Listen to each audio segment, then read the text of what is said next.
A prize about human rights and Jewish survival is a call on us never to lose sight of the connection between the two. That's the tightrope Jews have always walked, buffeted by strong, fierce winds, whether it's wars, politics, and of course, donor pressure. The best leaders inspire us never to look down and be afraid, and always never to look inward, and always to look up with hope and courage. I think about my mentor, Abe Foxman, who I'm so grateful to have with me today. Born under Nazism, Abe had every reason to see nothing but the worst in people and to lead with fear and from a place of trauma and grievance. But he always looks ahead with optimism. Optimism for a better future for Israel, for Jewish people, and for everyone targeted by bigotry. I think about all of you being ordained today because in my career, wherever and whenever I have found people walking that tightrope with grace, there I have found Reform leaders.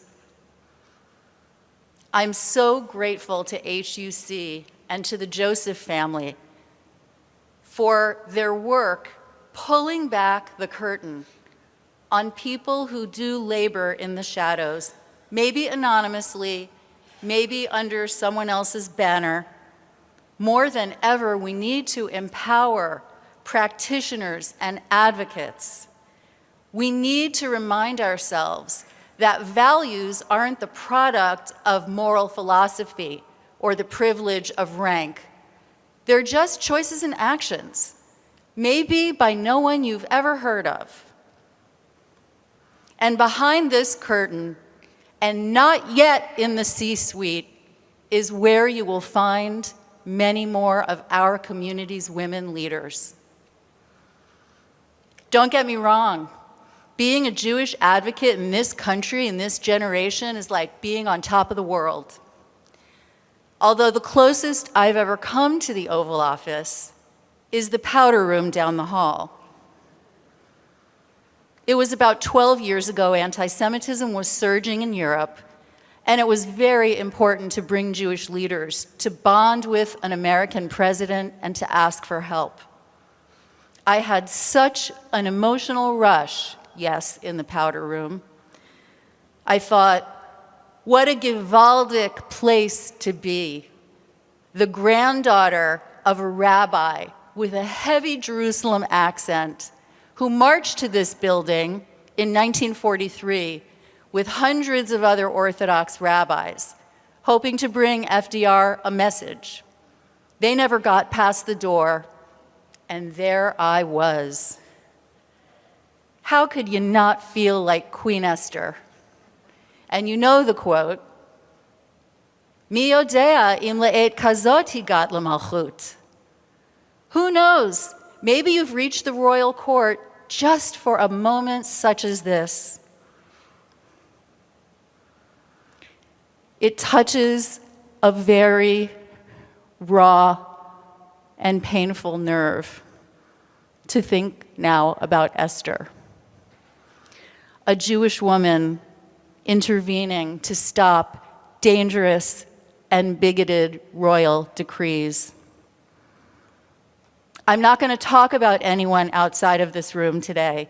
We are the protagonists of our American Jewish story. We have the pen. We are writing this chapter, nobody else.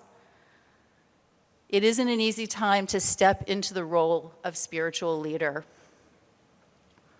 We are in the fight of our lives. Protecting the moral and civic health of America and of American Jewry is anything but self-executing. It demands of us that we take chances. It demands that we expand our hearts and our thinking about what it means to care for others, what it means to lead and care for Jews, not just some Jews, Not just the right kind of Jews, all of us. I don't know how we will prevail. I don't know how long it'll take. But I know one thing for sure. Our Jewish contribution to this moment will be magnificent, just like this place, just like it has been in so many other places, in so many other times. I know we will not let up until Jews and all people can flourish in the fullness of who they are. So don't look down. Don't, please, look inward. Look up in hope and courage.